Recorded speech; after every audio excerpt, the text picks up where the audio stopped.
네, 안녕하세요. 방금 소개받은 김병훈입니다.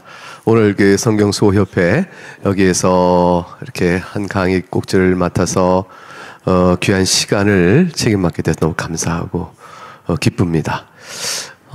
제가 오늘 강의 드리는 제목은 이제 여러분 방금 말씀드린 것처럼 성경의 권위와 모세에 관한 내용인데요.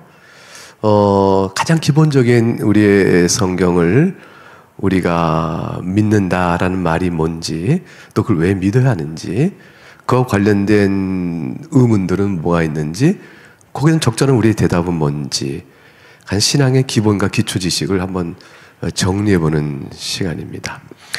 사실 우리가 알거니와 모든 종교는 그냥 믿어지는 게 아니에요.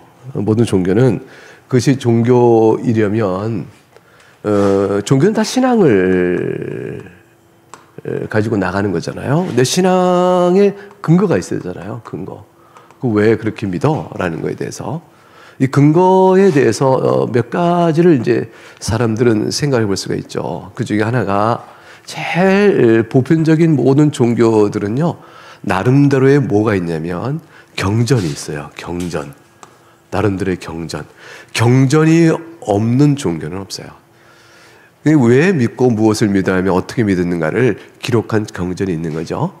근데 이 경전 외에 어떤 분들은 소위 체험 또는 경험 이런 것들을 종교의 신앙의 핵심으로 여기는 분들이 있어요.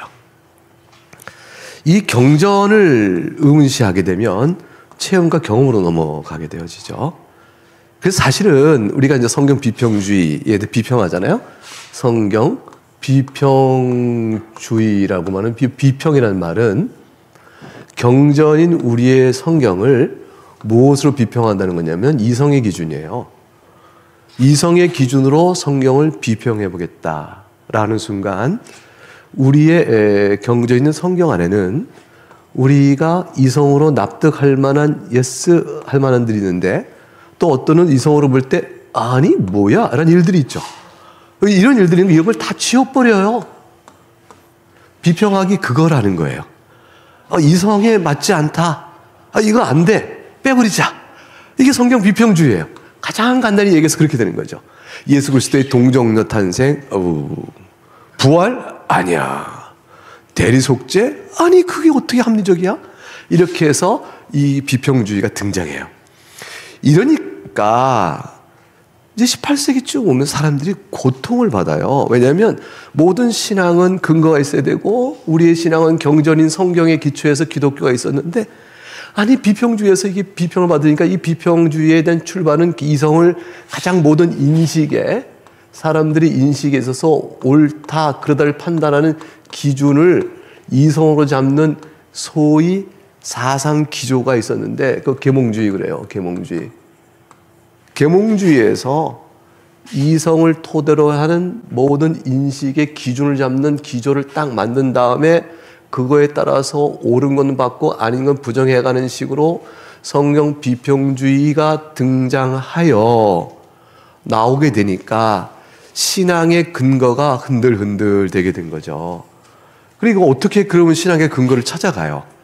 그렇게 생각한 게 이제 체험과 경험 안에서 신앙의 근거를 찾아가려고 했어요. 그러니까 소위 성경을 통해서 주어진 교리를 다시 체험적으로 설명할 수 있으면 남고 체험적으로 설명 안 되는 교리는 버리자 이렇게 되는 게 되어져요. 그러니까 철저히 경전에 기초한 교리가 객관성을 갖고 있다라고 말하면 왜요? 왜 객관성을 갖죠? 왜 이렇게 믿어야 돼? 라고 하면 성경에 써 있잖아. 이 객관적 근거죠. 근데 그렇게 믿는 것들을 부정하고 철저히 체험과 경험으로 나가니까 교리가 전체 객관적 근거를 잃어버리고 주관성으로 함몰돼 버리죠. 신앙이 주관적이 돼버리는 거예요. 신앙이 주관적 돼요. 주관성이 된다는 얘기는 우리가 보편적으로 같이 경험할 수가 없어요. 왜냐하면 내 체험은 그렇고 내 체험이 이렇게 되는 거니까. 그래서 굉장히 신앙이 좀 더 밑에 객관적 기반이 약해지죠. 약해지면 사회에 대해서, 우주에 대해서, 삶에 대해서 하나님께서 우리에게 원하시는 것, 이런 것들에 대한 아주 거대 질문에 대한 답들을 표준적으로 제시할 수가 없게 되는 거예요. 그래서 교회가 제각기 믿는 형태의 유형이 등장하죠. 이런 위험성을 생각해 보게 되어지면 기독교 신앙의 체험도 중요하고 경전도 중요한데, 이것이 이렇게 경전 자체가 비평이 돼버리게 되고 무너지게 되어지면 체험을 해석할 경전의 기초가 없어져 버려요. 어떤 사람이 나 이거 체험했었는데 그거 옳은가? 아닌가? 그 어떤 분이 만이사내에서 기도했더니 내가 어떤 응답받았다. 근데 하나님께서 내 만이사내가 돌 쌓고 기도하라 한다. 이게 맞는가 틀리는가? 우리의 체험과 신앙의 많은 양태들이 과연 옳은가 그런가를 뭐로 판단해야 되죠? 경전인 성경으로 판단해야 되거든요. 근데 교회가 만일 전통이라는 이름으로 오랫동안 해온 마리아에 대한 숭배, 성자들에 대한 비나이다, 죽은 영혼에 대해서 기도하고, 또 우리가 죽은 조상의 공로를 다시 받을 수 있다, 죽은 다음에 연옥이 있다, 사람이 이 땅에 들어서 사람이 이렇게 이 땅에서 내가 교회를 위하여 헌상 얼마를 하게 되어지면 연옥에 있는 나의 아버지가 거기서 나올 수 있다 등등의 아주 잘못된 교리들, 이런 모든 것들에 드는 것들이 체험과 경험이라는 이름으로 교회 안에 존재하게 될 때 그것의 오류를 무엇으로 바로잡을까요? 성경이거든요. 근데 성경인 경전이 비평하기 위해서 수정되어져서 이성적으로 합리된 건 맞고 아닌 건 틀린다 해서 객관성 토대가 무너지면 교회가 믿는 신앙의 불건조성과 양태들을 바로잡을 길이 없는 거죠. 그래서 우리는 성령 하나님에 의해서 신비로운 각각의 신앙적 체험을 가져요. 하나님께서 기도를 들으셨다. 주께서 내 마음을 움직이신다. 내가 어떨 때는 하나님 앞에서 알고자 하여 기도했던 궁금한 것을 그날 가다가 바로 친구를 만난 대화 속에 답을 얻기도 하고요. 어쩌다가 그냥 목사님 설교에서 바로 답을 얻기도 하고요. 어떨 때는 가다가 극동방송에 바로 답을 얻기도 해요. 우리는 사실 기도의 응답을 순간적으로 즉각적으로 받기도 해요. 살아계신 하나님을 찬송할 일이 많죠. 살아온 지금까지의 걸음 안에서 하나님 어떻게 인도하셨나? 이걸 사실은 하나님께서 내 인생을 어떻게 섭리하실까라는 것은, 이 섭리는 우리가 비밀한 뜻 가운데 있어요. 비밀한 뜻 가운데 있어 마치 이와 같아요. 퍼즐이 있는데, 이런 퍼즐 해보셨어요? 퍼즐 몇 개짜리 해보셨어요? 조용길 보는 사람은 2,000개짜리 할까? 3,000개. 머리가 좋으셔서. 그쵸? 인내심이 없으면 못한다. 인내심. 머리가 좋아도 인내심을 못해요. 2,000개를 맞출 만한 인내심이 있을지 모르겠어요. 한 100개짜리 정도는, 소윤정 교수님 몇 개짜리 해보셨어요? 200개짜리? 우와, 머리도 좋고 인내도 좋으신 거예요. 근데 200개짜리 해보니까 쉬우셨어요? 어려우셨어요? 어려웠죠. 어려웠어요. 근데 100개짜리 정도는 쉽겠죠? 근데 만일 100개짜리가 원본이 없으면 쉬울까요? 어려울까요? 없죠. 중요한 건 이거예요. 원본이 없으면 100개짜리도 어려워요. 조각 많고 맞춰야 되니까. 근데 우리 인생을 이끌어가는 섭리는 퍼즐 조각이 100개가 아니고 1000개도 아니고 10,000개도 아니고 엄청 많아요. 근데 그 퍼즐 조각하고 하나님께서는 하나님의 지식 속에는 원본이 있어요. 이걸 우리가 신학적으로 작정 그래요. 작정의 원본이 있으니까 하나님은 다 아셔요. 근데 우리는 이 작정을 미리 알지 못해요. 그런데 우리 인생을 살아가요. 퍼즐 조각 맞추듯이 살아가는 거죠. 살아가니까 나는 때때로 뭐예요? 하나님 뜻이 뭘까? 이런 생각을 하게 되는 거죠. 이렇게. 그런데 하나님께서 살다 온 과거를 비춰보면 내 인생의 향방을 이끌어온 대량의 모양이 생겨요.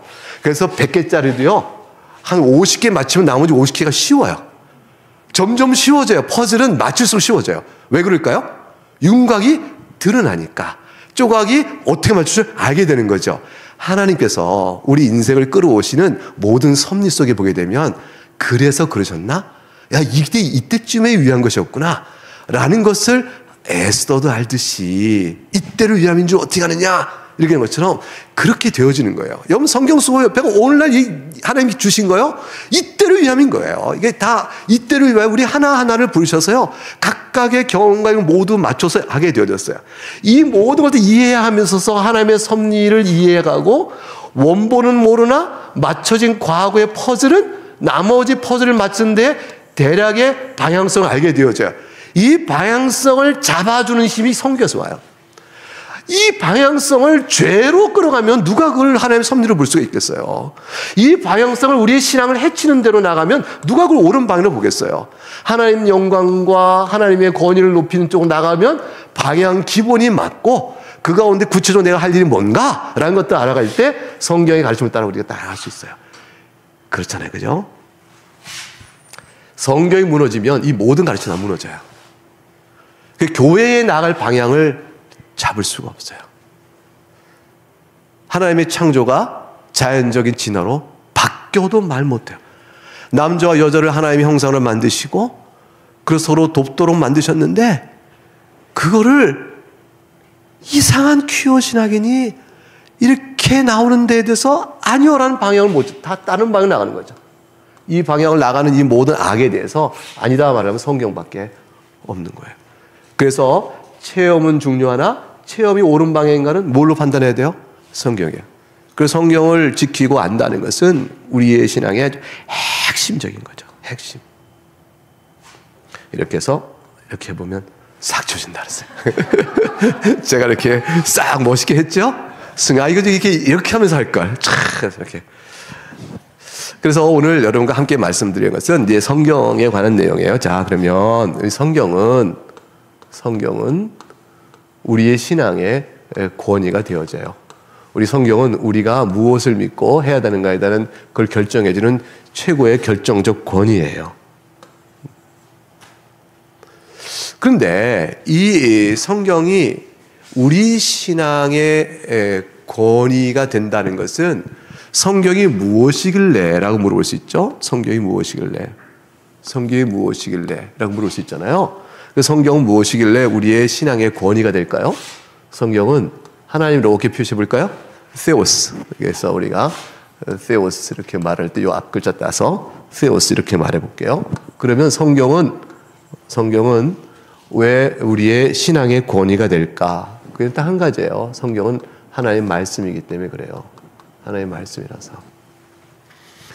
그런데 우리의 질문은 뭐가 되냐면 누구라도 묻겠죠. 아이들이 물을 거예요. 우리 학교에서 이제 신앙을 가르칠 때, 부모가 신앙을 가르칠 때 아이들한테 이제 말하죠. 그럼 아이들이 물어요. 자, 여러분 이렇게 보세요. 우리가 어떻게 하나님의 말씀을 듣죠? 아이들이 엄마한테 아빠한테 물을 거. 엄마, 아빠, 우리가 하나님의 말씀을 잘 들어야 하는 거죠. 그렇단다. 그럼 우리가 어떻게 하나님의 말씀을 들어요? 라고 물어보면 부모는 뭐라고 가르쳐야 돼요? 성경을 보라. 그래서 예배 때에 목사님을 통해서 선포되는 설교가 하나님의 말씀이란다. 예배 때 회중이 모였을 때 하나님께서 설교를 통하여 우리 모두에게, 우리 회중에게 주께서 말씀하신 뜻을 우리로 듣게끔 한단다. 이렇게 가르치는 거예요. 이게 전통적인 교회가 신앙을 가르쳐오던 기본 축이에요. 그래서 예배 때 공적 예배로 모여서 설교를 듣는 것은 그렇게 중요한 것이에요. 그런데 이 설교가 왜 하나님 말씀을 예배 때 전하는 수단이 될까요? 그 은혜의 수단, 그렇게 하는데 왜 수단이 될까요? 딱 한 가지 이유 때문에 그래요. 목사님 오셔서 어제 본 드라마 얘기를 1시간 동안 하고 가셨다. 막 웃고 박수치고 그랬다. 그리고 끝! 그러면 그 예배 때 들어온 말씀이 하나님의 말씀을 듣는 은혜의 수단이었을까요? 아니죠. 어떤 약속과 전제와 책임이 있죠? 그게 뭐예요? 설교가 하나님의 말씀을 전한다는 것이죠. 설교란 무엇입니까? 하나님의 말씀을 전하는 것이죠. 그럼 하나님의 말씀 무엇을 가지고 설교를 하죠? 그날에 주어진 성경의 본문이잖아요. 오늘에 읽는 하나님의 말씀하고 본문을 읽잖아요. 성경 본문을 통하여 그 본문의 뜻을 강설하여 그것이 오늘 우리에게 주고 있는 의미가 무엇인가를 풀어 전하면 그 목사의 설교는 하나님의 말씀을 우리에게 전해주는 게 되어지죠. 그래서 전제는 뭐냐면 성경이 하나님의 말씀이라는 사실부터 예배의 실제 우리의 신앙의 모든 토대를 놓는 권위, 이게 다 형성되어지는 것이에요. 성경이, 만약 성경관이 무너졌어요. 성경관을 무너지면 이 모든 신앙의 기본축이 다 무너져요. 그러면 신앙적인 가치, 세계관 다 무너지고 기본 신앙 시스템도 이상해져 가는 거예요. 교회를 오는 교인들의 발걸음이 즐겁지 않게 되어지는 거예요. 하나님의 말씀을 듣고자 교회를 가야 하는데 교회를 왜 가나 했더니 그냥 종교 단체를 가게 되는 거 많은 거죠. 그렇지 않고 성경이 가르치는 교회에 된다. 성경은 하나님의 말씀이기 때문에 그렇다. 그러면 이제 질문을 한번 해보자 말이에요. 아이가 또 물어요. 아, 그러면 엄마, 왜 성경이 하나님의 말씀이야? 어떻게 알아? 이렇게 돼요. 왜? 왜 이게 하나님의 말씀이야? 어떻게 알아? 이게 질문을 하겠죠. 이 질문은 사실은 어린아이 질문이 아니에요. 모든 우리들 또 새로 믿는 사람들에게 나타난 질문이죠. 그랬더니 이제 어떤 사람이 이렇게 얘기했어요. 아, 예. 목사님이 말씀하시지 않니? 목사님이 뭐라고 했었지 너? 성경은 하나님의 말씀을 했지? 그러니까 성경은 하나님의 말씀이야. 그러면 유치원 때까지 통해요. 아! 권위 앞에 순종하니까 목사님의 권위에 따라 성경은 하나님의 말씀이야. 그거를 받아들이는데 아이들이 저항감이 없어요. 근데 좀 크면 목사님이라고 다 맞나? 이 말을 할 거 아니에요. 그리고 엄마 말도 다 맞아? 이렇게 나올 때가 되니까 어떻게 되겠어요? 목사님 말씀이니까 성경에 하나님의 말씀이라는 것에 대해서 아이들이 질문을 하게 되어지죠. 그러니까 조금 더 크게 넓혀서 교회가 오랜 동안 하나의 성경이 하나님의 말씀이라고 말했으니까 이렇게 되니까 조금 거리가 더 높아졌어요. 와, 교회사를 통해서 교회가 다 믿어오니까 맞구나 이렇게 생각되어졌어요. 근데 교회 안에 있는 속한 유명한 신학자가 있어요. 예컨대 뭐 칼빈도 있고요, 루터도 있고요, 뭐 유명한 신학자가 있을 수 있겠죠. 이런 신학자가 말씀하시니까 어거스틴이 얘기했어요. 뭐 이런 신학자 얘기 맞다라고 해서 성경 하나님의 말씀 받을 수 있어요. 그런데 사실은 이게 전부 다 칼빈, 루터건, 교회건, 목사님건 다 사람이에요. 사람이 성경을 하나님의 말씀이라고 권위를 내려줄 수가 없어요. 왜냐하면 생각해 보세요. 권위는 그 권위를 인정해 주는 자와 권위를 인정받는 자와의 관계가 있잖아요. 그러면 당신이 누구길래 그걸 인정하노? 이렇게 물어보면 대답이 필요하잖아요. 당신이 누구길래 성경이 하나의 말씀이라고 말할 수 있느냐? 라는 게 생기잖아요. 누구길래. 그래서 사실은 성경의 하나의 말씀인 것은 교회 권위도 중요하고요, 유명한 신학자의 판단도 중요하고요, 또 목사님의 말씀도 중요하지만 이 모든 것들은 최종적인 권위는 못 돼요. 우리에게 성경의 하나의 말씀을 인도하는 선생으로서의 권위는 가질 수 있지만 정말로 성경의 하나의 말씀이냐를 판단하는 최종적 권위는 못 되는 거예요. 사람이니까. 사람이 하나의 말씀이라고 어떻게 말할 수 있겠어요? 결국 그래서 성경이 하나님 말씀이냐라는 것을 인정해주고 그 권위를 정당하게 말할 수 있는 분은 오직 한 분밖에 없어요. 누굴까요? 하나님이셔요.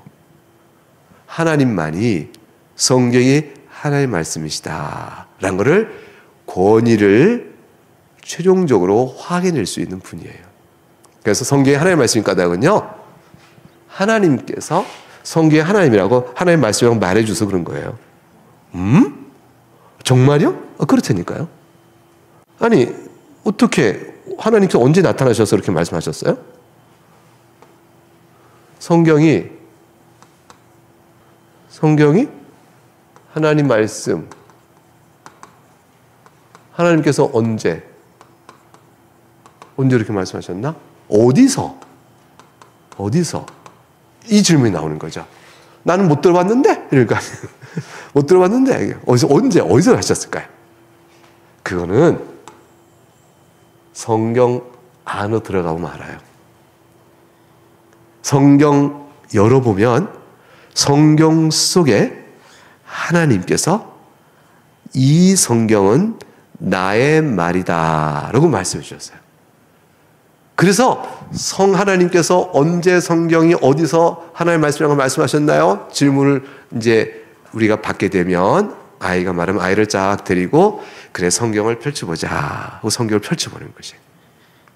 그리고 성경을 자라고 말하는 거예요. 성경을 읽어보면서 아이에게 첫 번째 이렇게 생각할 수 있어요. 너는 성경이 어떤 책 같니? 첫 번째, 성경이 어떤 책 같아? 이렇게. 네 생각에 성경은 어떤 책 같아? 무슨 책하고 비교해 볼 수 있을까? 비교할 만한 다른 책을 한번 말해볼래? 그러면 사실은 독서의 능력과 규모에 따라서는 성경은 어마어마해요. 이 세계가 창조되었다는 사실부터 생각해서 사람을 하나님의 형상으로 만드시고 사람이 타락했다.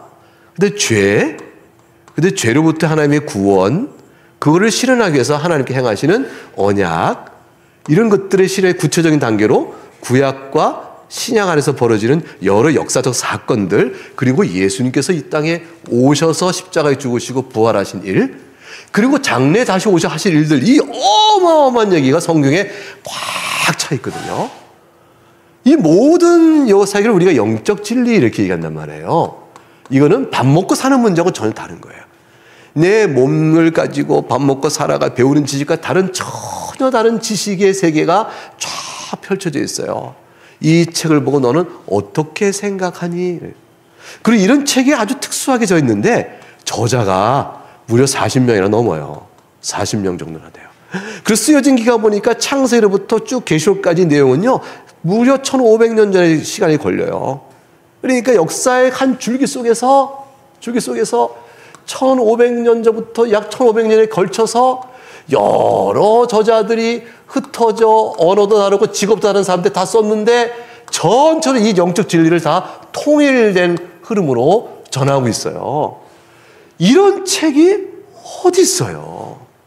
그래서 아이가 이 책을 눈여겨보면서 교인이 눈을 뜨게 되는 거예요. 나는 예수님 믿고 죄사함 받는 한 가지만 알고 왔는데 예수 믿으면 정말로 구원받아요. 그렇죠. 그 말씀이 어디 있어요? 성경에 써 있네. 그 성경에 써 있는 줄 알고 왔는데 성경이 그럼 어떤 책이에요? 하고 물을 때부터 나온 질문에 대한 답들이 이렇게 광대한 성경의 세계를 쭉 열어줘요. 이 광대한 성경 안에 있는 놀라운 탁월한 영적 진리의 내용은 실제로 성경 각 권에 쓰여진 문학의 장르, 역사성, 또 그것에 갖고 있는 증언하는 많은 탁월한 도덕적 감화, 또 그걸 읽는 사람의 변화들을 포함하여 전체로 성경이 과연 성경 하나님의 말씀 답네? 라는 것에 대한 충격을 줘요. 그래서 성경은 여느 책과 다르다라는 한 가지 인식에 이르러요. 성경은 보통 책이 아니네. 보통 책이 아니야. 대하소설 하나 우리가 읽어도요. 태백산맥 대하소설. 대하소설 한 권도 대하소설 안에 들어있는 역사의 시기가 얼마나 긴 시기며 등장인물이 몇백 명이며 그거에 대한 모든 구도를 짜서 하는 이 소설가의 사고력과 문학적 그 치밀성이 우리가 탐복하잖아요. 대단하다 하잖아요. 근데 성경 거기 별 게 안 된단 말이에요. 그거가 탁월한 내용을 전하니까 정말 성경은 놀랍네요. 그래 보통 책이 아니지 이렇게 얘기할 수 있어요. 그런데 잘 보셔요. 이 모든 사실은 믿는 우리들에게는 정말로 성경은 그러네요. 정말로 하나의 말씀이에요. 라고 할 만한 충분한 증언의 힘이요 증거력을 가져요. 근데 안 믿는 사람 또는 자라나는 자녀가 사춘기에서 무조건 안 믿어보려고 무조건 의문을 제기하는 나이가 되면 이 모든 설명에도 불구하고 그러나 뭐 그렇다고 해서 하나님의 말씀인 거 어떻게 알아? 라고 끝까지 우기는 거예요. 이런 말씀이 어딨니? 그거 놀랍네요. 그렇지. 그러니까 하나님의 말씀이야. 아니 이게 놀랍다는 거하고 하나님의 말씀이라는 거가 어떻게 연결되냐고요. 이렇게 물으면 어떻게 말할 거예요.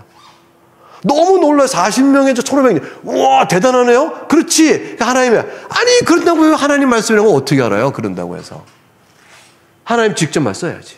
직접 말씀해 줘야지. 하나님께 내게 말씀해 주긴 내가 안 믿겠다. 이런 거 똑같은 거죠. 하나님께서 내게 나타나. 그러면 대답은 하나님께 너에게 어떻게 나타나서 말씀하면 믿겠냐. 네가 꿈을 꿨더니 허연 수염기를 신 어떤 사람이 성경을 딱 들고 너는 이 책이 뭔지 아느냐. 오 성경이나이다. 그러니까 이놈아 이게 내가 쓴 거다. 이렇게 말하면 믿겠냐는 거예요. 그건 뭐가 되죠? 체험이 성경에 하나님의 말씀이 절정의 근거가 되어버리는 거예요. 그런 신앙의 신비적 힘이. 그럼 그게 없으면 뭐가 돼요? 그것도 없는 사람, 그것이 있는 사람, 이렇게 나눠버리게 되는 거죠. 그것이 아니에요. 그래서 끝까지 어떻게 알아요? 어떻게 하고 한다면 안 믿기로 작정한 사람에게는 이 모든 설명이 결국에는 딱 큰 벽에 부딪혀요. 그 경험해 보셨어요? 안 믿는 사람에게 지금 얘기해 보셨어요? 그래서 제가 전도도 해볼 때 하나님은 계셔. 하나님 어디 계셔? 성경에 하나님 계시다 써 있어. 성경에 왜 하나님의 말씀이야? 그거 어떻게 알아? 하나님이 하나님의 말씀이니까 하나님은 마저 믿으면 돼. 야, 말도 안 돼, 말도 안 돼, 말도 안 돼. 끝까지 안 믿는 거죠. 자, 그래서 성경에 하나님의 말씀에 대한 최종적 권위는요, 지금 말씀드린 이런 내용들 외에 이 모든 걸 가진 마지막 결정적인 이유가 있어요. 근거가 있어요. 그게 뭐냐면 성령 하나님께서 하시는 거예요. 성령 하나님께서, 성경을 쓰신 하나님께서. 성경은 누가 써요? 사람의 저자를 통하여 성령 하나님이 기록해 하신 거거든요. 그 성경을 사람을 통하여 기록하신 성령 하나님께서 읽는 사람의 마음을 감동시키셔서 과연 이 말씀이 하나의 말씀입니다 라고 무릎을 꿇게 해요. 그리고 엎드려지게 해요. 그리하여 내가 이렇게 성경을 읽었을 때 과연 하나님께서 받게 된 이 고백은 결국 누가 준 것이냐? 성령 하나님이 우리에게 일깨워주는 거죠. 자, 그러면 무슨 얘기가 되냐면 성경의 하나의 말씀이라는 것은 신앙의 고백이에요. 신앙이 없는 사람에게는 성경의 하나의 말씀이라는 것을 납득시키고 설득시키고 논리로 제압할 수가 없어요. 그러니까 법정에서 우리가 한번 다퉈볼까요? 법정에서 성경의 하나의 말씀이라는 한쪽의 사람의 논증이 있어요. 또 한 사람은 성경의 하나의 말씀 일리가 없다고 이렇게 반박하는 사람이 있어요. 두 사람의 이야기를 각각 듣고 재판장이 판결을 한다고 쳐봐요. 자, 판결이 나올까요? 안 나올까요? 어떤 사람이 판결을 내릴 때 과연 하나의 말씀이라고 판결을 내린다면 그 판결은 이성적 판결이 아니에요. 이성적 판결로는 성경의 하나의 말씀이라고 최종 내릴 수가 없어요. 왜냐하면 아까 뭐라고 했어요? 비평하는 사람은 이성의 근거로 성경이 하나님의 말씀은 아니라고 자꾸 지운다니까요. 그러니까 성경의 하나님의 말씀이라는 것은 이성적인 판단이 최종적 기준이 된다면 나오지 않아요. 자, 그럼 여러분, 우리가 성경을 수호한다. 이 시대 앞서 성경을 수호한다고 했을 때 여러분이 가져야 될 마음에 굉장한 결심과 단단한 확신과 그리고 담대함을 가져야 돼요. 무슨 말이냐면 논리와 이성으로 도전해 오는 사람들 다 설득하지 못할 수 있다. 충분한 설명을 할 수 있지만 이 충분한 설명이 저들이 끝까지 그럼에도 불구하고 버틸 수 있다. 그럴 때에 나보다 더 말을 잘하고 나보다 더 똑똑하고 나보다 뭔가 학문성을 갖고 막 말하는 사람 앞에서 그러면 저 사람이 더 맞네? 라고 무너지지 말아라. 두려워할 이유가 없다. 담대성을 가져라는 거예요. 여러분 마음속에 성경 하나님의 말씀을 갖게 된 그 고백이요, 성령 하나님이 주신 거예요. 성령 하나님께 주신 이치에 따라 과연 성경의 진리를 발견하고 있는 눈들이 열어졌기 때문에 여러분이 갖고 있는 인식의 중요한 능력인 성령이 없는 사람은 성경을 읽어도 우리와 같은 성경의 감동을 받지 못해요. 그렇기 때문에 세상에서 논리와 이성의 잣대를 들고 흥흥흥흥 거리며 성경의 하나님의 말씀 믿는 우리들의 신앙을 없이 여기거나 조롱하거나 할 때 그거 이상하게 여기지 말라는 거예요. 이상하네. 우리 이상하게 이렇게 이상할 수 있어요. 이걸 안 믿네? 어떻게 이걸 모를까? 이걸 왜 깨닫지 못하지? 이렇게 생각할 수 있어요. 자, 이렇게 하고 이 정도 도전할 수 있어요. 어느 게 더 세상을 더 잘 설명할까?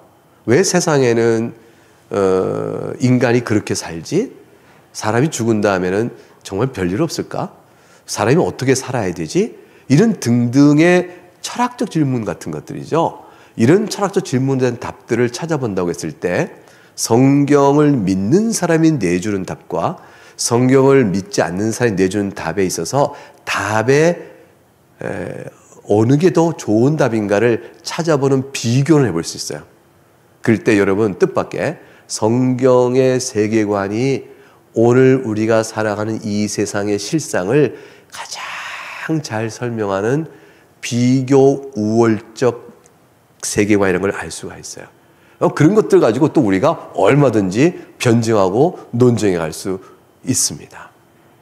자, 이렇게 되어지니까 우리가 이제 저는 이제 장로교 신앙인이니까 장로교 신조에 따르면 웨스턴 신앙고백서가 있어요. 웨스턴 신앙고백서의 1장 4장에는 오직 성경의 저자는 성령 하나님이시다 라고 되어 있고요. 그리고 1장 5절에 성경이 하나의 말씀인 것을 아는 것은 그것은 우리 심령 안에 말씀에 의해서 말씀을 가지고 증거하시는 성령 하나님의 사역으로 인한 것입니다 라고 고백해요. 이거는 칼빈도 똑같이 얘기해요. 우리가 유대한 신학자들 다 똑같이 결국에는 성경의 하나님의 말씀인 것은 성령 하나님의 내면적 증거 때문이다.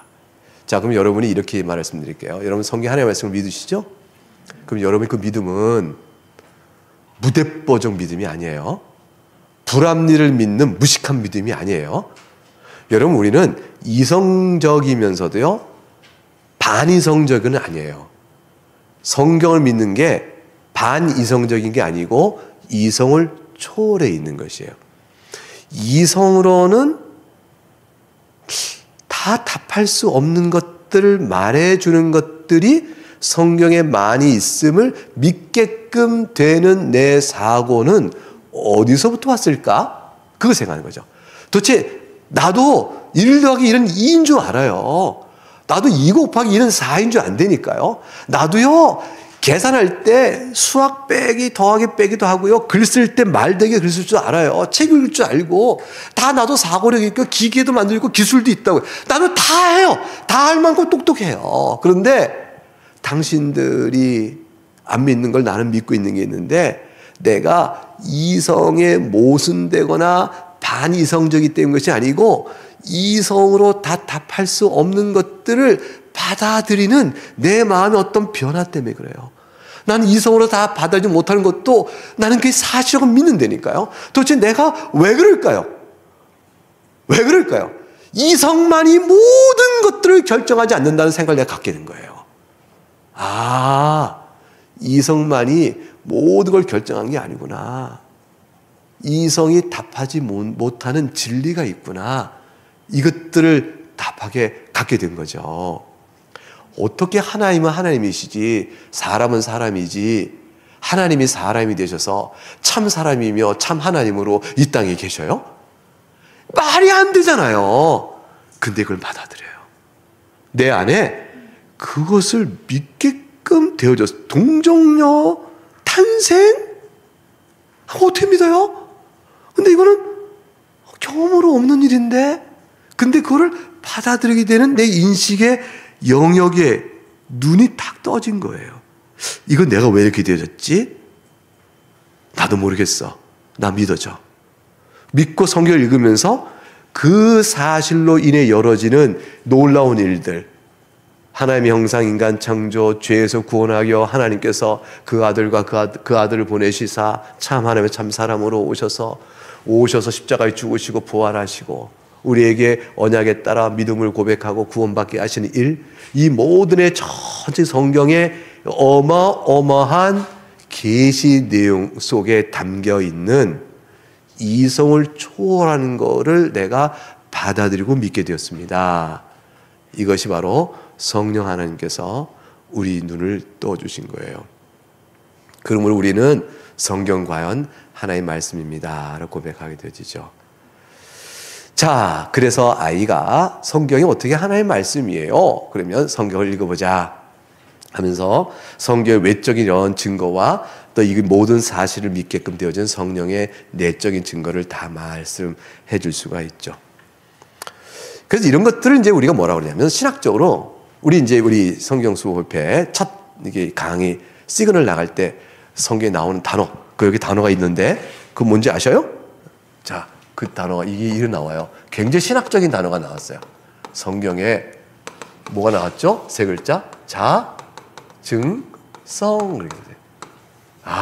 이 성의 자증성. 이게 시그널 문제 나올 때 좀 쫙 나와요. 그리고 뭐냐면 성경이 하나님 말씀인 것을 성경 스스로 말한다라고 이게 쫙 설명되는 거죠. 그런데 이성으로 성경을 훼손하여 계시를 하나님의 최종적 삶의 표준이요 권위로 받지 않게 되므로 성경의 권위를 우리가 수호할 필요가 있습니다 라는 시그널이 쫙 나오잖아요. 오늘 강의는 사실은 이미 시그널 뮤직 5분, 2분? 한 번 거기 다 나와 있는 거예요. 그러니까 사실 제가 강의를 괜히 하는 거죠. 안 해도 되는 강의를 하는 거죠. 그런데 하나님의 말씀은 듣고 또 듣는 거예요. 우리가 다시 한번 생각해 보는 거죠. 이 사람은 어떻게 저걸 설명하나? 저분은 그걸 어떻게 설명하나? 들어보면서 그 우리의 믿음을 더욱더 견고히 가져가죠. 성경이 스스로 증거한다고요? 성경 어디에? 성경 여러분 알죠? 성경은요 너무나 많은 곳에서 성경 스스로 이것이 하나님의 말씀이라는 내용을 소리 높여 말씀하셔요. 구약에도 보면요 신명기 18장 18절에 내 말을 그 입에 두리니 그랬어요. 너희 형제 중에 너와 같은 선지자 하나를 일으키리니 그 입에 내 말을 둘 거다. 그러니 그가 하는 말을 들어라 그러셨어요. 이게 성경에서 선지자를 세워 그가 하는 말이 내 말이다 하고 말씀하신 내용이 성경에 기록되어 있으니까 자, 이 말을 믿을 거냐 안 믿을 거냐를 성경을 읽으면서 결정을 해야 돼요. 내 말을 그 입에 하나님께서 선지자를 두셔서 하나님의 말씀 그 입에 둔다고? 그리고 그 말의 명령을 들으라고? 이거 어떻게 믿어? 그 선지자가 하는 말이 하나님 주신 말씀인지 어떻게 알아요? 체크! 딱 해놓고. 출애굽기 7장 2절에 갔더니 하나님께 뭐라고 하냐면 내가 명령한 말을 네 형 아론에게 말해줄 테니까 모세 너는 걱정하지 말고 가라. 네 형 아론이 내 말을 전해줄 거야. 이것도 어떻게 말하지? 예레미야 2장 갔더니 예레미야 선지자가 이렇게 말해요. 여호와께서 말씀하신 내용이 내게 임했다. 그 예레미야 말을 믿어요? 안 믿어요? 여러분 성경 읽으면서 계속 도전을 받게 돼요. 어떡할까? 선지자가 하나님의 내가 너에게 말하노라 아예 하나님의 1인칭적 화법으로 선지자가 말하게 돼요. 내가 애굽인을 격동하여 애굽을 칠 것이다. 이 내가는 하나님이에요. 근데 선지자가 하나님의 1인칭으로 말을 막 전하기도 해요. 이거 믿어도 되나요? 이사야서 한 것만 뽑아봐도요. 여호와께서 말씀하여 가라사대 내가 80번 나와요. 아니 이 말을 어떻게 성경을 읽으면서 하나님이 내가 말한다는 것이 얼마나 많은지 몰라요. 또 온다나 성경 뭐라 하냐면 성경이 하나의 기록된 말씀이라고 말씀하세요. 이걸 기록해라. 나를 가리켜 기록한 말이니라. 서판에 써서 책으로 남게 해라. 영원히 익독해라. 이체 기록된 모든 말을 이 땅에 임하게 하라. 너는 오늘 날짜를 기억하여 예루살렘이 기억할 수 있도록 기록하라. 다니엘서 12장 4절에 마지막에 이 글을 읽고 기록한 다음에 간수하여 봉합하라 그랬어요. 이게 성경은요 하나님께서 말씀하셨다, 내게 말씀하셨다, 기록하셨다, 이 기록된 글이 바로 이거다. 이런 얘기를 가득 채웠어요. 그 다음에 성경은 성경 말씀을 스스로 가리켜서 성경 안에서 뭐라고 표현하냐면 율법의 책이요, 생명의 책이요, 언약서요, 모세의 책이요, 여호와의 책이요. 이런 식으로 각각 성경 자체를 불러일으켜요. 그러면 성경을 믿으신다면 그게 무슨 뜻이냐면 성경에 기록되어 있는 이 말씀들이 다 진리인 줄을 믿으시는 거예요. 하나님 말씀하셨다. 그건 내가 안 믿고요. 선지자의 말, 이게 당신의 말이지 왜 하나의 말이야? 이렇게 가려내서 믿는 게 아니고 이 말씀이 다 그런 줄을 믿는 거예요. 다시 말하면 성경 스스로 성경이 하나의 말씀이라는 사실을 믿습니다. 그것이 성경을 믿는 거예요. 성경이 하나의 말씀인 줄 믿지 않는다는 것은 성경에 기록된 말씀의 진리를 거짓으로 보겠다는 거예요. 자, 둘 중에 하나예요. 성경의 자증성을 믿는다. 이 자증성을 믿는 인식론적 가능성은 어디서 온다고 그랬죠? 성령, 홀리 스피릿, 성령 하나님 역사예요. 성령 하나님께서 성경의 기록을 하는 데에 능력으로 영감으로 함께 하시고 읽는 자의 인식에 영감, 조명하심으로 함께 하세요. 기록은 우리가 영감이라고 말하고요. 읽는 자가 눈을 떠서 하나님의 말씀을 아는 것은 조명이라고 말을 해요. 깨닫게 하는 거예요. 깨우치는 것. 그래서 우리가 설교 말씀을 듣기 전에 예배 때 설교 전에 뭐라고 해요? 성령 하나님께서 오늘 우리 가운데 조명하시어 또는 깨우쳐 주시어 진리의 말씀을 밝게 듣게 하옵소서. 이렇게 우리가 성령 하나님의 사역을 조명, 깨우침이라 말하는데 듣는 귀를 열어주고 인식을 하게 하는 것은 조명, 기록할 때 함께 하신 것은 영감, 이렇게 얘기할 수 있어요. 성령 하나님이 이래요. 그것이 가능성을 가지고 우리가 성경을 읽으면 기록된 말씀을 통해서 믿으니 이 하나하나를 다 믿는 거죠. 신약에 오면요, 예수님이 말씀하세요. 예수님이 구약 성경을 가리켜서 하나의 말씀이라고 그래요. 사탄이 시험하러 오니까 사탄아 물러가라. 기록되었을 때 주 너의 하나님만을 경배하고 다만 그를 섬기라 하였느니라. 예수님이 신명기를 인용해서 말씀하시네요. 예수님은 율법과 선지자와 시편에 기록된 모든 것이 나를 가리킨 것이다 고 말씀하시면서 그 모든 성경을 하나님 말씀으로 인정을 하시고 받으셨죠. 예수님과 신학 토론을 할 때 예수님이 다 그러셔요. 넌 왜 그걸 모르느냐? 성경도 모르고 하나님 능력도 모르는구나. 이렇게 말씀하시므로 성경의 하나님의 말씀을 예수님 스스로 다 증언하셨죠. 너희가 성경은 폐하지 못한다 라고 말씀하셨어요. 예수님의 말씀이셔요. 진실로 진실로 내가 너희는 천지가 없어지기네 율법의 1.1획도 결코 없어지지 못할 것이다 라고 말씀하셨어요. 누가요? 예수님이 하셨어요. 천지는 없어져도 내 말은 없어지지 않는다. 예수님이 말씀하셨어요. 영생을 얻는 줄 알고 성경을 연구하거니와 이 성경이 나에 대해 증언하는 것이다. 성경 하나의 말씀이라고 예수님이 증언하고 계시죠. 여러분 예수님 믿으셔요? 예수님이 거짓말자이라 믿으실 거예요? 사도들도 마찬가지예요. 베드로 사도, 바울 사도 다 성경을 인용하여 그리스도의 복음을 증언합니다. 자, 그러면 성경을 읽으면 이 자증성은 우리에게 질문을 던지는 거예요. 성경은 틀림없이 하나님께서 말씀하신 것을 기록했다라고 성경은 말하고 있어요. 그러면 여러분은 이 기록했다는 것을 말해주고 있는 그 많은 선지자, 모세, 예수 그리스도, 사도 이 모든 분들이 진실된가 거짓인가를 결정해야 되는 거죠. 요거는 굉장히 합리적인 질문을 제가 던지고 있는 거예요. 이거 그러면 진실돼 거짓될까요? 예수님은 부분적으로는 거짓말하신 거야? 이럴 거예요? 망령된 일을 하죠. 베드로가 거짓을 말했을까요? 어느 게 거짓이 진리예요? 이거 써놨는데 잘 모르겠다.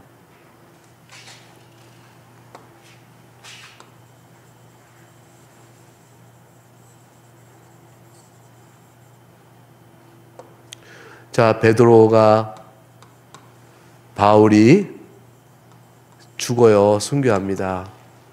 그가 순교할 때는 성경이 진리라고 믿을까요? 예수님의 말씀이 진리라고 믿었기 때문에 그랬을까요? 아니면 거짓인데 그냥 죽었을까요? 이 너무 엉터리 같은 질문이죠. 망상에 사로잡혔을까요? 망상에? 그래서 이들이 망상에 사로잡혀서 바울과 베드로의 신앙 인격 성격과 이성과 그의 모든 삶이 그렇게 살았어요? 이거를 누가 덮어 쓰어서 소설가가 채색했을까요? 아니에요. 이 모든 증거와 역사는, 이게 역사거든요. 실제 역사는 다 진리로 믿은 거죠. 진리를 믿게끔 이들 마음속에 성령께 역사하신 거죠. 그리고 예수님의 말씀, 선지자, 모세, 사도들의 말이 다 진리로 우리에게 다가오는 거죠. 성경은 이 가장 간단한 합리적 질문을 우리에게 요구해요. 합리성에서. 너 생각해봐. 뭐라고 그래요? 생각해봐. 성경이 모든 것이 하나님의 말씀에 되어 있는데 너 이게 믿어져? 어떻게 믿어? 생각해봐. 생각해보라고. 어느 게 더 합리적이야? 그래, 안 믿을 수 있지만 생각은 해봐. 안 믿을 수는 있겠지. 생각해봐. 성경이 그렇게 무대뽀가 아니라니까. 결국 그리하여 성경을 읽다가 무릎을 꿇는 거예요. 주님, 제가 이제 믿나이다. 그렇게 돌아온 사람이 얼마나 많은데요. 근데 그 주변에 그래서 못 봤는데요. 성경 안 읽어서 그렇죠 뭐. 여러분, 정말 사람이 그것이 진리인가의 여부를 알기 위하여 사고를 철저히 끝까지 밀고 나가게 될 경우 성경은 우리로 하여금 굴복시킵니다. 성령 하나님께서 이 말씀의 모든 증거력으로 굴복시켜요. 제가 볼 때는요, 성경이 갖고 있는 외적 증거력은 성령께서 결국 우리를 믿게끔 만드는 최종적 권위 때문에 성경 하나님의 말씀을 믿지만 그 증거력은 충분하여 성령께서 사용하셔요. 그런데 그 증거력을 다 안 따라가요.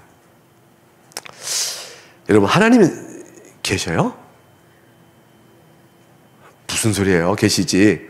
안 계시는 사람 앞에서 한번 논증해 볼까요? 그 계시다는 증거를 쫙 대가 돼요. 야, 하늘의 별을 봐라. 이게 그냥 있겠냐? 우주의 질서를 봐. 이 질서가 그냥 있겠냐? 이 세상의 모든 자연 질서로 자연 질서가 저절로 법칙을 갖겠냐? 이게 정보야. 이 정보는 정보자가 넣어줘야 되잖아. 하나님이 계시니까 정보가 있는 거야. 무슨 소리야? 자연스러운 우연히 어떻게든 정보를 만들어. 이야, 무슨 물질에서 생명이 나오고 생명이 어떻게 이 다세포적으로 나중에 인간에까지 이렇게 진화되어 온다고? 진화되려면 단순히 변화되는 게 아니라 변화 단계를 뛰어넘는 그 나름의 고유한 정보 체계가 있어야 되는데 이 복합적 정보 체계를 그 하위 정보 체계가 우연을 통해서 만들어낸다고?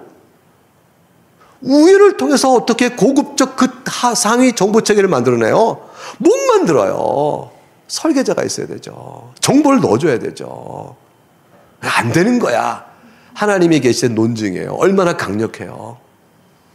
근데 반대 논증자는 이것 봐, 하나님이 계시다면 왜 세상에 악이 있냐?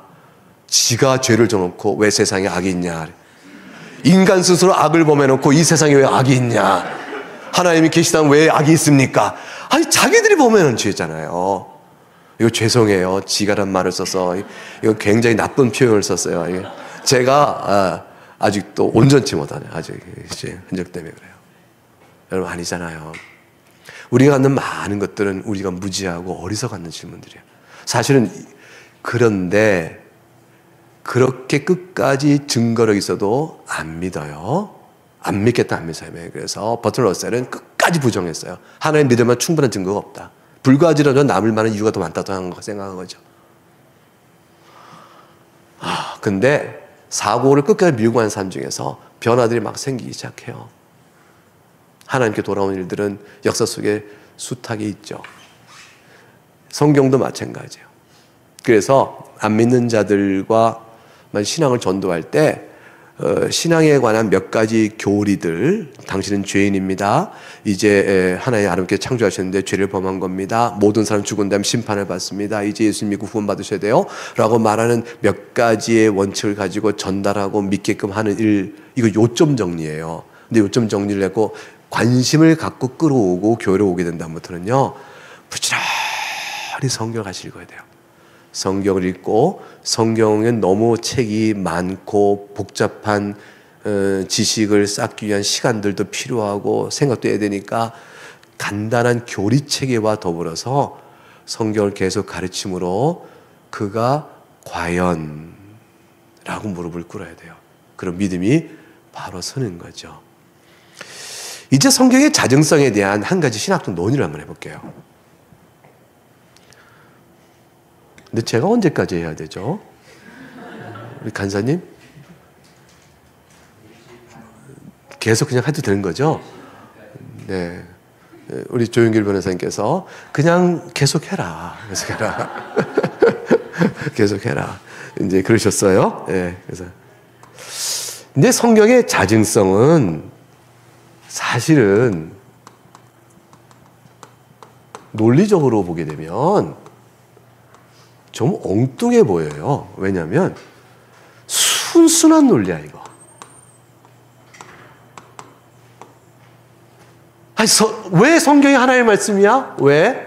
그랬더니 뭐라고 돼요? 어디에 써 있네? 응? 성경 안에서 어디에 써 있네? 성경에 써 있네. 응? 성경에 써 있 뭐라고? 성경이 하나님의 말씀이라고. 성경이 하나님의 말씀이야? 성경에 써 있네. 이렇게 돌아가는 거야. 따지고 보게 되면 순한 논리를 누가 설득당해요?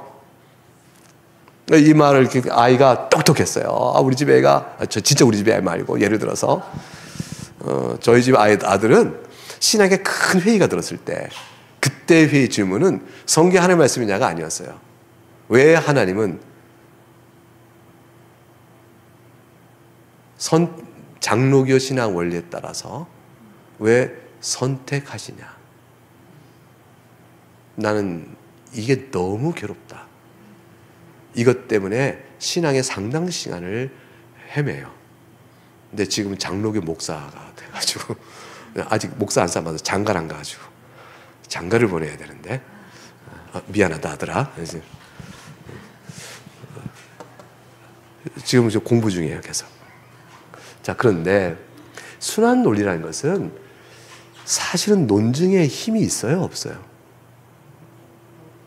나는 이제 A는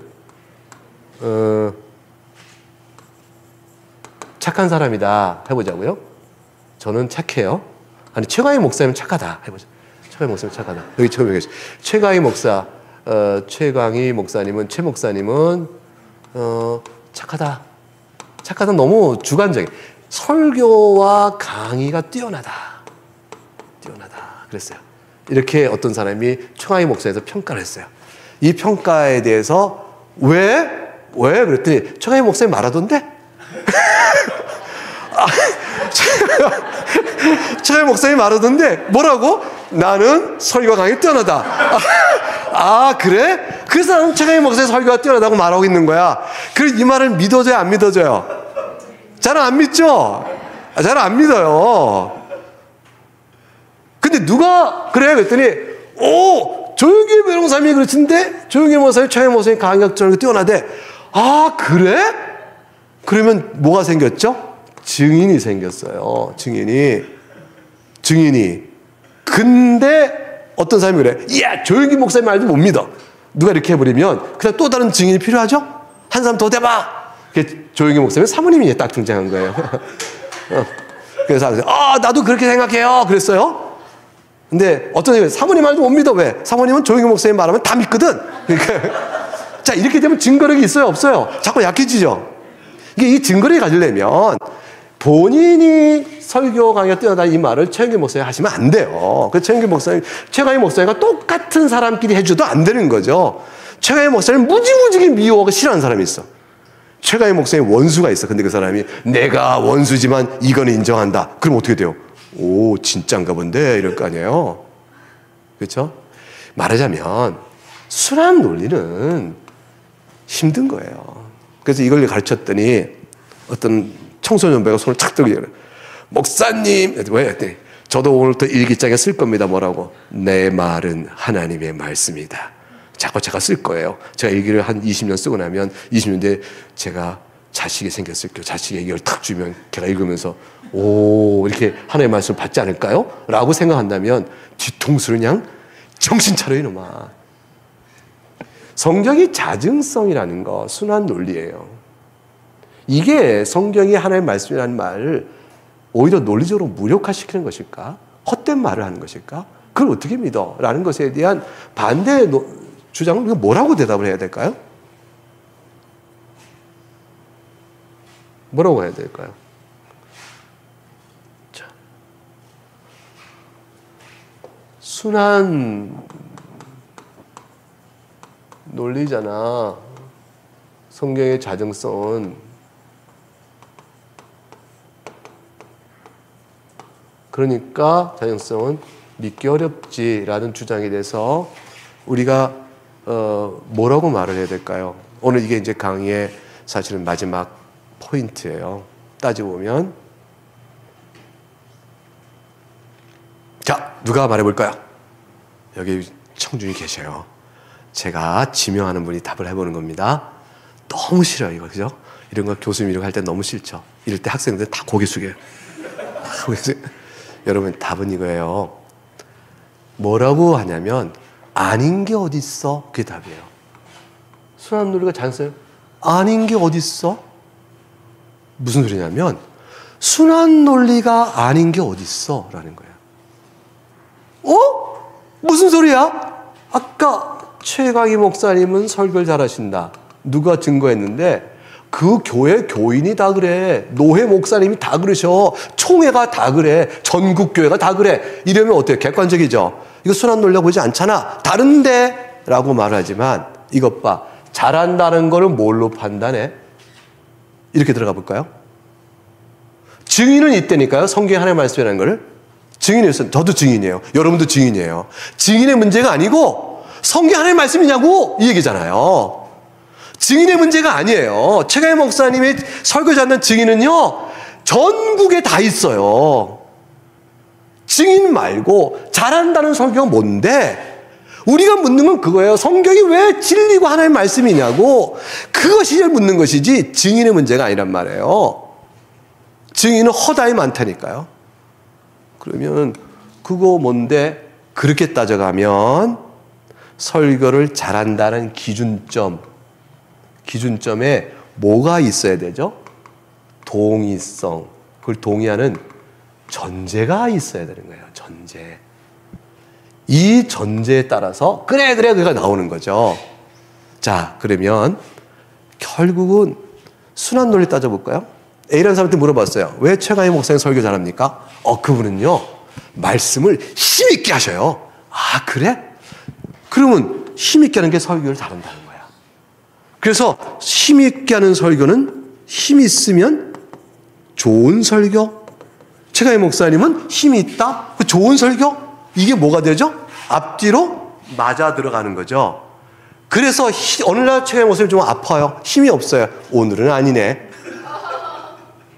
자, 이분에게는 뭐예요? 힘 있는 설교가 좋은 설교라는 뭐가죠?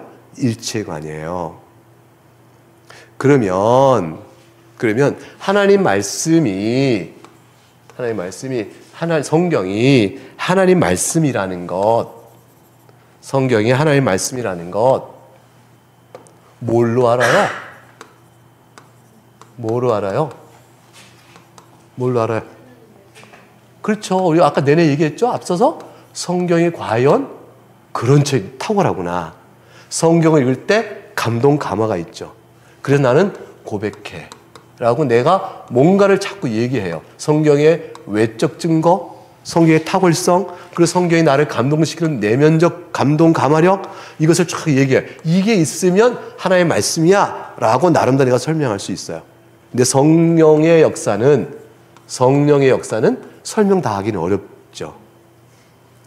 그러나 이런 것이 있으면 돼 라고 말을 했어요. 그때 그 사람이 순한 논리야. 이래서 성경이 이렇게 됐다고 고백하는데, 그래서 성경을 스스로 하나님의 말씀이라는 것을 네가 믿겠다는 거잖아. 이 순한 논리를 받아들이겠다는 거잖아. 나는 안 받아들여. 왜냐하면 성경에는 이성에 비춰보니까 말이 안 되는 얘기가 너무 많아. 무슨 홍해가 갈라지는데 물이 벽처럼 거기를 지나가고, 그냥 홍도처럼 물이 썰물로 벌어졌다고 해라. 그건 믿겠다. 근데 벽처럼 서 있대. 이걸 믿으라고? 그렇죠. 출애굽할 때 홍해가 썰물 작용으로 갈라져서 묻이 들어갔다 그러면 차라리 믿을만 하잖아요. 하필 왜 썰물이 있느냐. 거기는 간석 조석차도 없는, 조석간말 차도 없는데 왜 그게 있으냐 뭐 등등 하겠죠. 그것도 안 믿겠지만 물이 벽처럼 섰다가 바로가 잘 때는 무너졌다. 안 믿겠다. 그죠? 물이 뭘로 변해요? 포도주. 나사로야 일어나라 했더니 어떻게 돼요? 죽은 지 사흘 된 사람 일어나 이렇게. 이거를 믿으라고. 나는 안 믿어. 그 성경 하나의 말씀 아니야. 이렇게 말하면 이 사람은 어떤 순환 논리에 있는 사람이죠?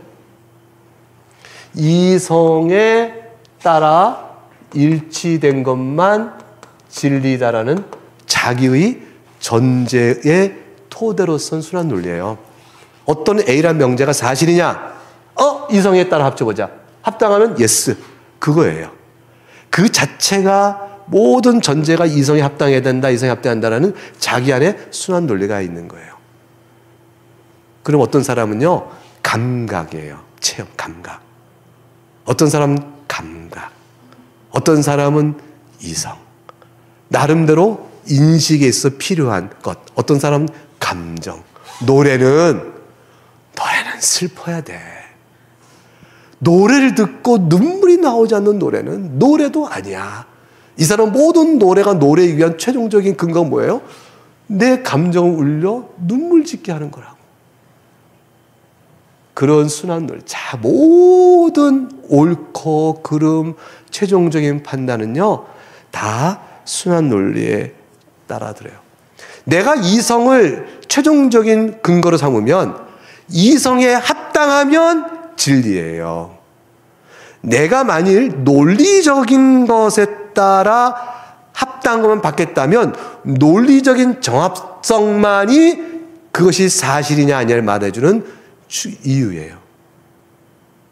그러니까 재판의 결과가 좀 엉뚱하게 나올 때가 있어요. 조영길 변호사님 수업 시간 제가 막 물어봐요. 괴롭혀요. 법정에서 이런 걸 어떻게 따지냐. 그럼 이제 자세히 설명해 주셔요. 아마 그런데 재판관이 판결이 우리 보통 사람의 정서에 안 맞고 상식에 안 맞고 이상한 결론이 나올 때가 있죠. 왜 그럴까요? 법조에 나와 있는 근거를 토대로 한 논리적 정합성 때문에 그래요.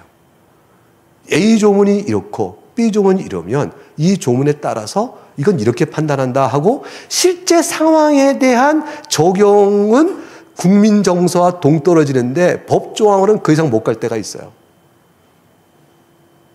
그 무죄 나오는 거예요. 모든 사람은 그게 어떻게 무죄야 이럴 수 있는데. 조영길 변호사님 이거 완전히 공자 선생님 계신데 제가 이렇게 문자를 얘기했습니다. 이럴 때가 있는 겁니까? 예, 그럴 수 있다고 그래요. 그 틈을 변호사가 잘 이용하는 거죠. 피고인들의 인권 보호를 위해서 검사는 그 틈을 깨려고 하는 거죠. 아니면 반대 논리가 가능하겠죠. 여러분 이게 제가 적절한 예를 든지 모르겠어요. 근데 제가 언뜻 떠올라서 원고에 언뜻 떠올라서 조영길 변호사의 얼굴이 저에게 그걸 자극을 줬기 때문인데 여러분 그런 거예요. 사실은 그 논리가 모든 진리 여부를 결정하는 최종 근거다 하는 논리의 정합성에 안 맞으면 부인되어져요. 그런데 진리는요, 논리 이상의 것이 있어요. 논리 초월한 게 있다니까요. 하나님께서는 논리를 초월하여 세상을 만드신 거죠. 사실은 우리는 이 세상을 논리로 다 풀어낼 수는 없어요. 그러니까 논리와 모순되진 않지만 초월하는 일들, 자연적 경험에는 없는 일이지만 도끼가 물에 빠졌는데 엘리사가 나무가지 하나 턱 던졌더니 도끼가 떠올라요. 이런 일들이 실제 진리로 기록되어 있고 그런 일이 있을 수 있는 거죠. 그러므로 성경이 진리냐라는 것을 판단할 때 어느 정도의 절대적이면서 전제에 따른 순환 논리다라는 것은 성경뿐 아니라 다른 진리 판단도 똑같은 거예요. 어떤 사람이 이런 생각해요. 나는 절대적 진리랑은 없다고 생각해. 그렇기 때문에 모든 사람의 주장은 다 각기 맞는 거야. 그래서 모든 종교는 다 하나의 진리를 설명하는 다양한 측면을 반영할 뿐 어느 종교도 독점적 진리의 권위 가질 수 없어.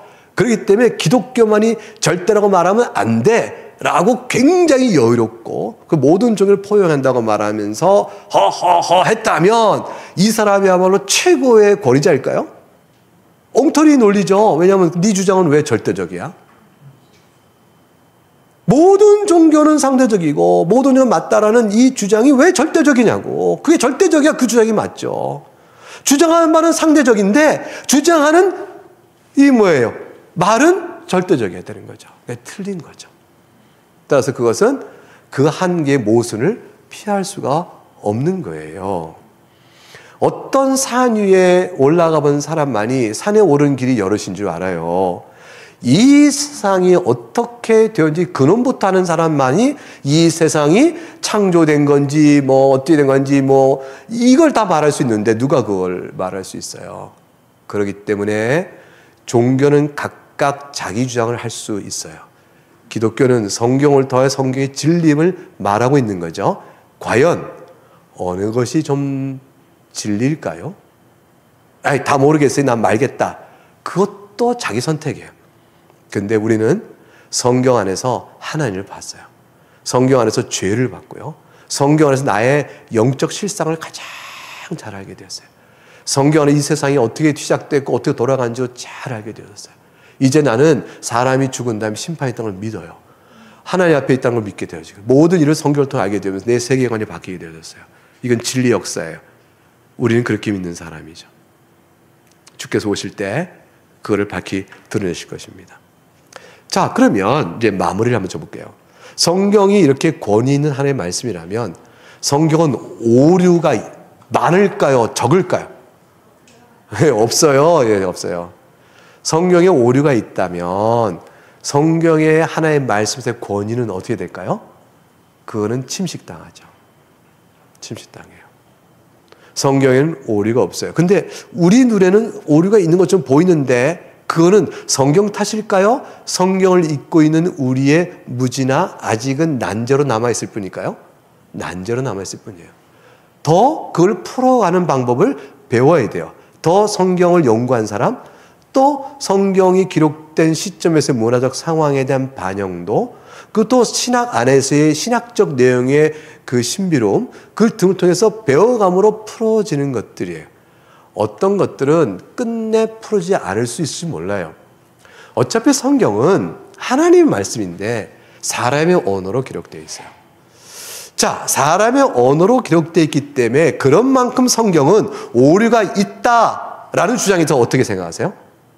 사람이 기록했는데 하나님의 말씀이지만 베드로 전서는 누가 썼을까요? 베드로 썼죠.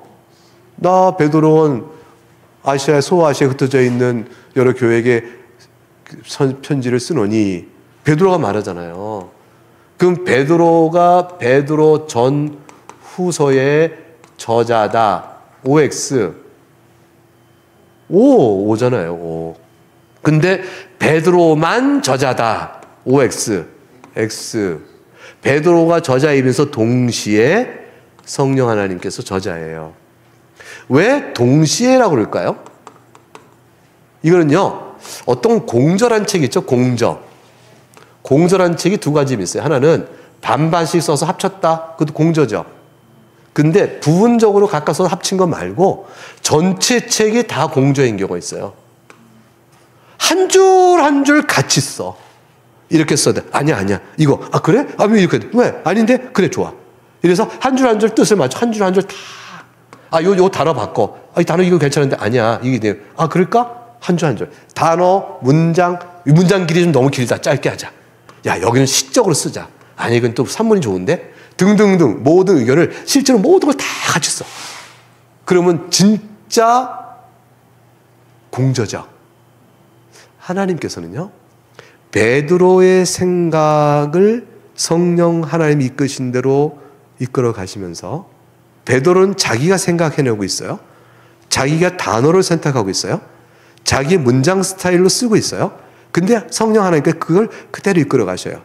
하필 내가 왜 그때 그 단어를 써서 이렇게 내가 사단을 냈을까? 이런 경우 있어요, 없어요, 여러분? 있죠? 당신은 말이야, 도대체 그 성미가 틀려먹었어. 부모싸움에서 이런 말 하면 안 되고 절대 안 되거든요. 성미라니. 당신은 그 성품이 좀 그래요. 이렇게 말을 성품이라고 해서 썼어야지. 성미가 그러니까 상대방에 뭐가 걸려요? 성미라고 그랬어? 아니, 성깔이 문제야. 성깔, 그럼 그 상대방 뭐가 돼요? 내용은 떠나고 성깔도 벌써 걸리죠. 여러분, 단어 하나가 중요해, 안 중요해요? 중요해요. 베드로는 여러 단어 쓸 수 있어요. 우리가 여러 단어 쓸 수 있다니까요. 성미, 성깔, 성품, 당신의 인격 다 쓸 수 있는데, 그때 내가 하필이면 감정이 그래서 성깔 이렇게 했기 때문에 아내의 노여움이 하루 갈게 한 달이 갔다, 이럴 수 있잖아요. 그 단어 하나하나를 내가 다 쓸 수 있는 단어인데, 내 어휘 안에 있는데, 그때 내가 당신의 성품은 존중될 만합니다. 아, 이게 예쁘게 썼어요. 왜 그때 성품이라는 단어를 썼을까? 나의 선택과 일반 언어는 내가 하고 있는데, 성경을 기록할 때 베드로의 그 단어 하나에 성령의 인도하심이 있는 거예요. 왜 그때 그 단어? 왜 그때 그 문장력? 그때 그 의미를 담는 여러 가지 방법이 있는데, 그런 식의 표현? 이런 것들은 다 베드로의 인격과 스타일과 그의 모든 걸 동원해 있지만 하나님께서 그걸 다 이렇게 쓰셔요. 베드로는 자기가 쓰고 있는 거죠. 왜냐하면 자기가 쓴 단어니까, 자기 글이니까. 근데 그걸 인도함 받고 있는 거죠. 영감이에요. 영감은 그래서 억압적이지 않고 강요하지 않고 기계적인 게 아니에요. 베드로가 타이프라이터가 아니라고요. 내가 쓰고 있는, 썼다가 지울 수도 있어요. 쓰고 있을 수 있어요. 바울도 쓰고 있어요. 하나님께서 성경 저자에게 이렇게 성령이 영감하신 거예요.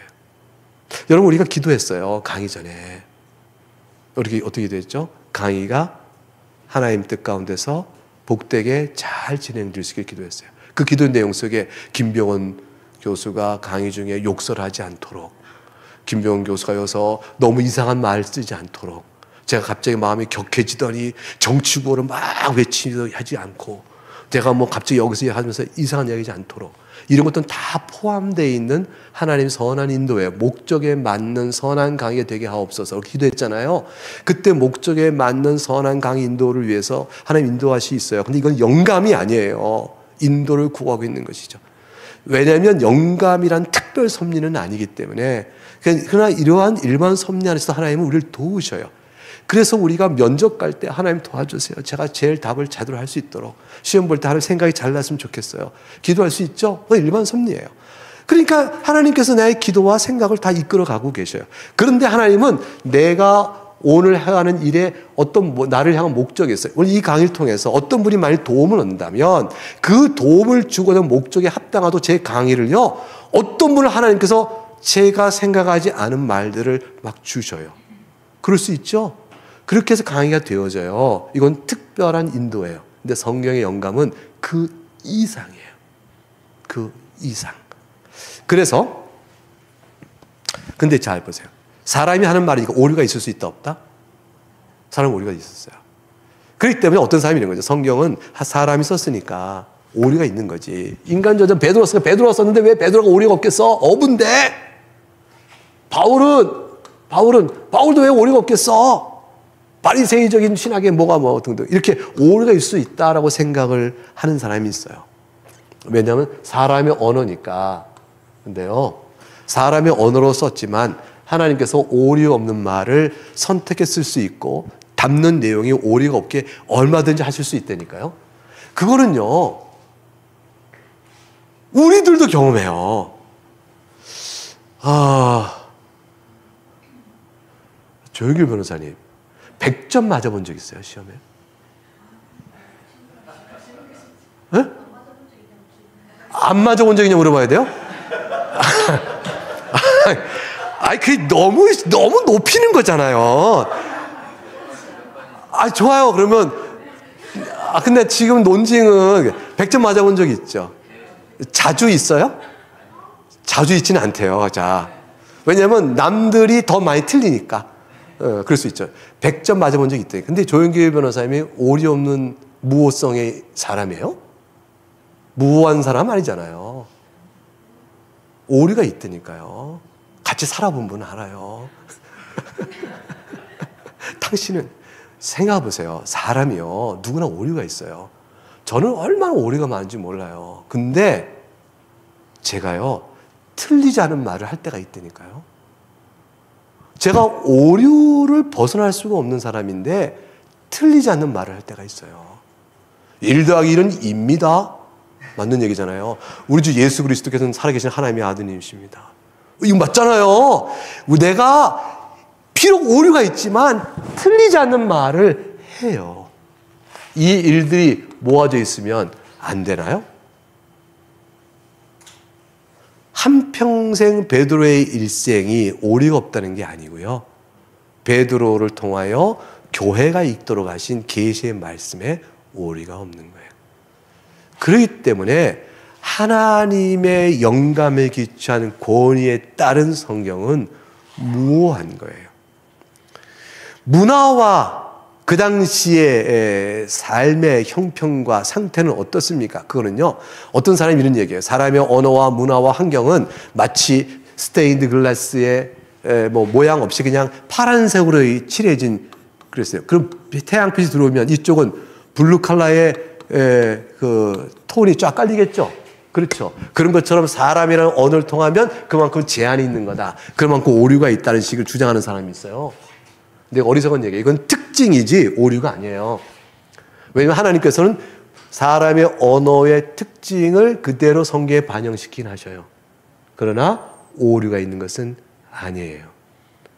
그렇기 때문에 성경은 하나님의 말씀 오류가 없습니다. 자, 그렇다면 만약 오류가 있다면 얼마나 엉뚱한지 아셔요?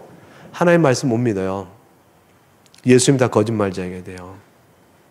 그리고 모든 교리는 다 부정되어져야 돼요. 그리고 하나님 말씀도 거짓이 섞이기 때문에 남들 거짓말하면 안 돼. 윤리성의 토대가 다 무너져요. 하나님 말씀의 진실성과 약속의 신실함을 믿을 수도 없어요. 하나님 자신에 대한 신뢰성이 무너지죠.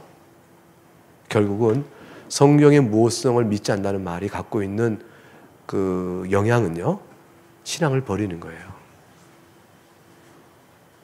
그러나 성경이 무호하진 않지만 성경을 믿고 하나님을 믿어라고 말하는 사람은 자기가 말하는 바의 의미가 뭔지를 끝까지 철저히 사고하지 않은 사람이죠.